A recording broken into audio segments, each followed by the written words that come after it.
Police को किस तरह की सफलता हासिल हुई है?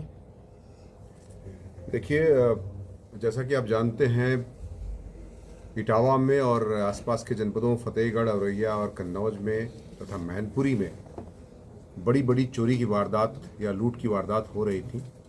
उसमें इटावा पुलिस को पिछले दिनों में 14 दिसंबर को सफलता मिली थी, जिसमें 3 मुलजिम जेल भेजे गए थे। उसी गैंग का एक सदस्य था अमीन, जिसमें एक ओमिनी वैन और तमाम हमारी रिकवरी हुई थी।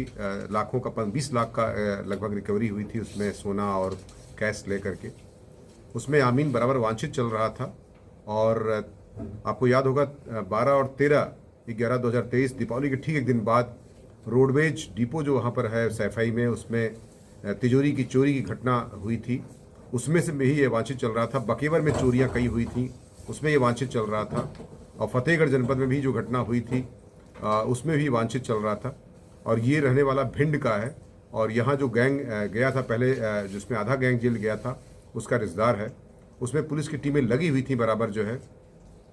तो थानाध्यक्ष बैतपुरा को एक टिप ऑफ मिलता है। उसके आधार पर थानाध्यक्ष बैतपुरा, सर्विलांस एसओजी की टीम हमारी, साथ ही साथ इंस्पेक्टर सैफई की टीम मिल करके जो है एक संयुक्त अभियान चला करके एक मोटरसाइकिल जो है नगला बनी जो पुलिया है उसके पास सूचना मिलती है, उसका पीछा करती है।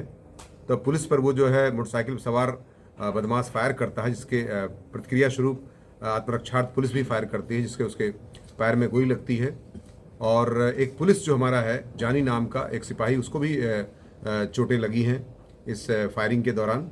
तो इस प्रकार से ये मुलजिम जो है उस आवश्यक बल लगा के फिर गिरफ्तार किया गया है, जैसा इसका उपचार भी कराया गया है। इसके पास से तमंचा और मोटरसाइकिल 315 बोर कारतूस, खोखा कारतूस और मोटरसाइकिल बरामद की गई है। साथ ही साथ इसमें वांछित था 25,000 रुपये का इस पर इनाम भी था, जिसको नियमानुसार गिरफ्तार करके जेल भेजने की कार्रवाई की जा रही है। अब तक इसने कितने जुल्म किए और क्या कुछ कबूला है?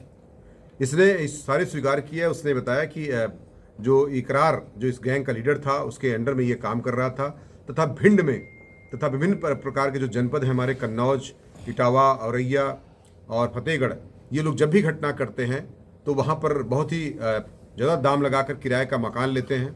चाहे अगर मान लीजिए किसी का 1,000 रुपये किराया है तो वहाँ पर 3,000 रुपये किराया देते हैं और चंद दिनों के लिए लेते हैं ताकि घटना को अंजाम दे सकें। और तमाम घरों को, जो बड़े बड़े घर होते हैं जिनमें आउटस्कर्ट्स होते हैं, जहाँ पैसा ज़्यादा मिल सकता है, सोना चांदी ज़्यादा मिल सकता है, उसको टारगेट करते हैं। इसके खिलाफ 11 अभियोग दर्ज हैं। भिंड जनपद का रहने वाला है, मध्य प्रदेश का, और ये एक साथी अपराधी है। किसी तरह का इनाम भी है इसका? 25,000 रुपये का इनाम। ठीक है।